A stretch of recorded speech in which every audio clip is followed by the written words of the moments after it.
Hello, love. So happy to be back with you. The last four episodes, they have been amazing, right? We had all of our coaches. So if you've missed the last four episodes, I highly recommend going back and listening to them. Our coaches came on, our Transform Boss weight loss coaches. They were amazing. Every episode was just packed full of tools and tips, and you get to hear their stories. And there was a really great one on maintenance too, which I'm like, have I done a maintenance podcast? I don't think so. So it was so great to have ladies who are maintenance stars join us. It was so great. So I highly recommend it. Ladies, this leads me into hot. It is hot. Oh my goodness. I don't know if you ladies are I know you're from all over the country, but in Arizona, it has been hot, hot, hot. I think July was maybe the hottest on record. We're in August now. And today actually was the first day that it's only going to be 102 today. I'll believe when I see it. But this morning was gorgeous. And so I'm going to take it. I'm so excited because I tell you, ladies, it has been hot. So this episode today, I'm excited about because for so many of us, we define who we are by the roles that we've played in our lives. And I've done this too. So if I coach someone or I ask someone, I see this a lot in my coaching. I'm like, well, tell me who you are. Tell me your qualities, the things that are amazing about you. And they immediately, well, I'm a wife, I'm a mother, I'm an aunt, my puppy owner, I work, I'm this, that, and the other. Rarely do they say, well, I'm smart, I'm talented, I am beautiful, I am giving. We've defined ourselves by the role instead of who we really are, the core of us, the soul of us. And if I ask you, and I want you to think about this right now, who you are, what comes to mind? This isn't judgment for yourself. It's just to be aware. We've played all of these roles in our lives, and I love the roles that I play. I do. I love the roles that I've played. I love being a mother and a Mimi, and I love being a coach, all of those things. I love them. And I also love who I am. I did this work many years ago, and I'll tell you why it's important. When we start recognizing who we are, when we start seeing our capabilities, our talents, that starts to turn into desires. For many of you who are listening, you haven't really sat down and thought about, what do I like?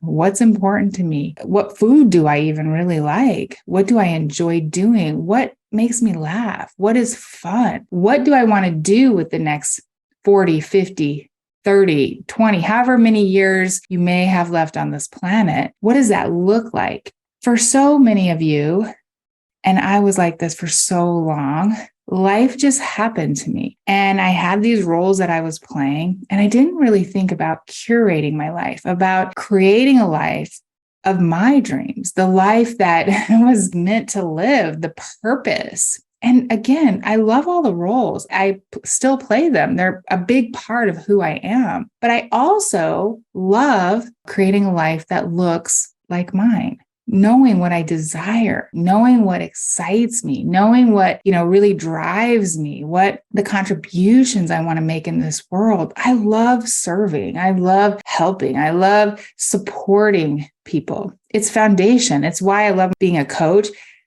But my love, until you realize what really gets you fired up, you just keep living this life you don't recognize. And, for many of you, you'll wake up one day, maybe you already have, and you'll look at the life you're living and you're like, wow, is this it?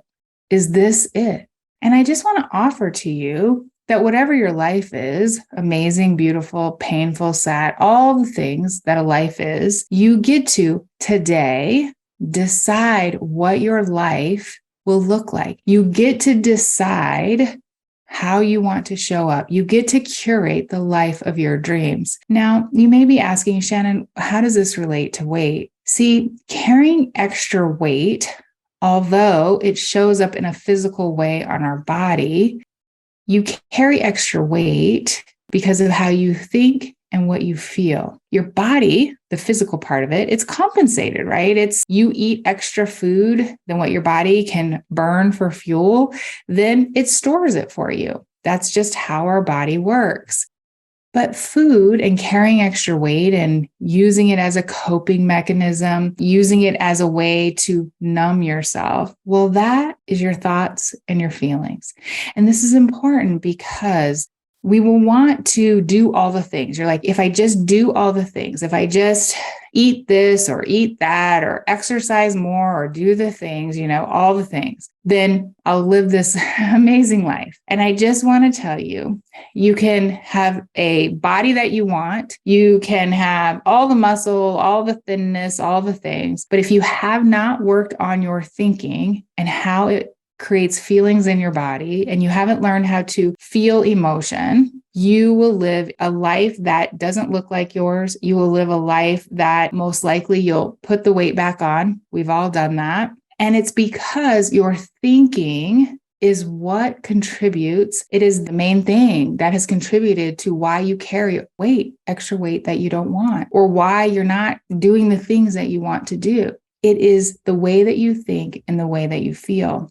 This is so important because I've watched this with myself. I've watched this with clients. We have this thought that if I just do more, if I just take more action, if I just, do the things I'm supposed to do, if I'm just perfect enough, all of those things. And, it leads to a life that feels, one, is not the life that you want, and also just leaves you feeling frustrated. It leaves you feeling many times just out of control, like a failure. Your self-critic just really starts talking, right? That self-critic that's in every human on the planet plays a really big part. And so I just want you to take a moment. I want you to think about, who are you? What are the amazing, wonderful talents and capabilities? What are the contributions that you are making to the world or that you want to make to the world? And your desires. What do you desire in this life? And don't compare yourself to anyone else. Don't think, right? What do you want? I'll use this example for me because I had a lot of fear about riding bikes, and I, had a hip problem. So walking became more painful. So I was like, okay, but I love being outside. For me, I know that about myself. I love being outside. Exercising in a gym is just not my thing. I don't like it. Now, some of you may like it. I do not. I love being outside. It's my favorite thing. It's one of the reasons why I will forever in my life live in a climate where I can be outside most of the year. I love being outside. So I was like, okay, I'm going to get a bike. I'm going to overcome this fear. Now I am realizing that I'm a bike rider. Like, this is another role, another thing that I've taken on in my life. Like, I'm a bike rider and I love it. I love being outside. I like a little bit of the adrenaline I get when I get a little scared and I'm going too fast. I love the wind in my face. I like looking around and seeing all the beautiful things in nature. If you would have asked me 5 years ago, would I become a bike rider? I would have told you no, because I didn't even know. I knew as a kid, I kind of liked it, but I had no idea that I really like it. I really enjoy it. And so as you are coming into deciding what you like to do, I just want to offer you kind of my take on it. One, you're just more than the role that you've played, all the roles that you've played in your life. You get to decide what roles you now want to take on. Who do you want to become? And this does not matter about your age. It really doesn't. It doesn't matter if you are 75 or 45 or 25. You get to decide right now today, who do I want to be? What do I want to try? What makes me laugh, right? This is about becoming curious so that you can decide, what do I want to add in my life? What are the things that, I really don't like doing that this month. For me, I'll give you an example. I really don't like walking on a treadmill. I don't like it. I don't. It's not my gig. I learned that a long time ago. I could give you 100 things that I just don't like doing. And I've decided now I don't do things that I don't like to do. And don't get me wrong. Of course, there are things in lives that, we just moved. Moving is not that fun. But, so I get that. I'm not talking about that. I'm just talking about choosing in your life what you want to add and then starting to find thoughts around how can I enjoy this more, and just being curious about like, what gets you going? What gets you excited? What have you maybe had a fear about that you've decided like, I'm going to be a little uncomfortable and I'm going to try this and I'm going to see this. And this also is with food. When we are, binging, overeating, we grew up in a family and these are the foods that we ate, we might have no idea what we really like. We might be eating foods, overeating foods that we don't even really like that much. And I've done this, oh my gosh, I talk about like Hershey bars, I used to just like, eat them. And, to me now, when I slowed down and I really paid attention, I realized like I didn't really like it. I like a little darker of a chocolate. And I didn't know that until I slowed down. I'll tell you another one, green bean casserole. I know it's such an odd thing, but I used to think that I just loved it, loved it, loved it. And as I slowed down and I started to eat it, I realized I like a plate of green beans way more than I like it juiced in all the sauce. But I wouldn't have known that until I slowed down. So this exploration of not only who you are and what you like also comes to food. What kind of foods do you want to try? There's so many foods on this planet. There are so many things to try. People do it in all different ways, depending on their culture and different things. And guess what? You get to go out there. I mean, with the internet, and you get to go and explore and decide what you like. And it's an important exercise as you're starting to heal your relationship with food so that you can start to eat foods that you enjoy. Disordered eating, which is what many of you who are listening have. I had this too, where I binged, restrict. It was just this cycle diet roller coaster that I was on. And I had no idea the foods that I actually enjoyed. I just was eating all the things because I was looking for a dopamine hit. I was trying to numb with food. And so through exploration and healing my relationship with food, I realized the foods that I really enjoyed and I explored. I tried things that I had never tried. I decided things that I liked. I decided things I didn't like too. Like, you know what? I just don't like the taste of it. And so I don't eat it anymore. This is part of this just getting curious and starting to decide, like, who am I? What do I even like? Who do I want to become? These questions, ladies, I love questions. I love to sit down with a piece of paper and just ask myself questions because I like challenging these old thoughts and beliefs that I've had, these old thoughts and beliefs of who I was and who I really believe I am and who I want to become. Lastly, you deserve more than a cupcake. I've said it so many times. A lot of times, it'll be Friday night and you'll have worked hard all week in roles that maybe you want to change a little bit or you want something different. And so you tell yourself that this cupcake, this slice of pizza, whatever it is, this is your reward. And I want to offer to you that there's so much more. You deserve so much more. You deserve everything that you desire. You have all of these roles in your life. And so I want to challenge you to take on the role of being your advocate, of being your best friend, of being your cheerleader. When is the last time that you talked to yourself and you told yourself, great job. Wow. I love who we are. I love who you're becoming. Wow. Look at all the things, all the successes. Look at who you are.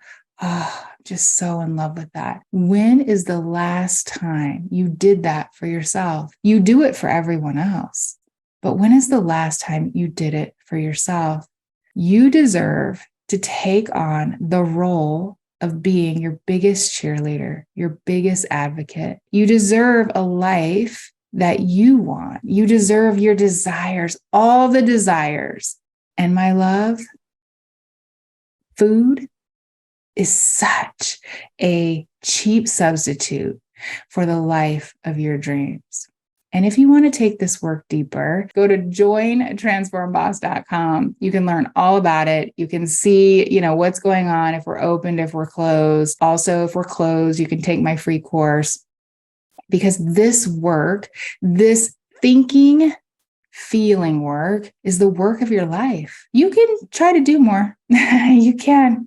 But if you don't change the way that you think about yourself, if you don't calm the inner critic, you'll just end up at a place that you don't recognize. Yeah. Even if your body's smaller. And then you'll sabotage your results and, do what you've always done. It's like this vicious circle. What I'm offering to you is a way to get out of the circle and start to become the hero of your own story. Ooh, so good, my love. Next week, I'm going to talk about the inner critic and how, your inner critic, how she's showing up and what to do about it. I know, so good. All right, my love. Bye for now. Thank you for listening to this episode of Weight Loss for Successful Women. If you love what you heard today and want to learn more, come on over to bflycoaching.com. That's bflycoaching.com. See you next week.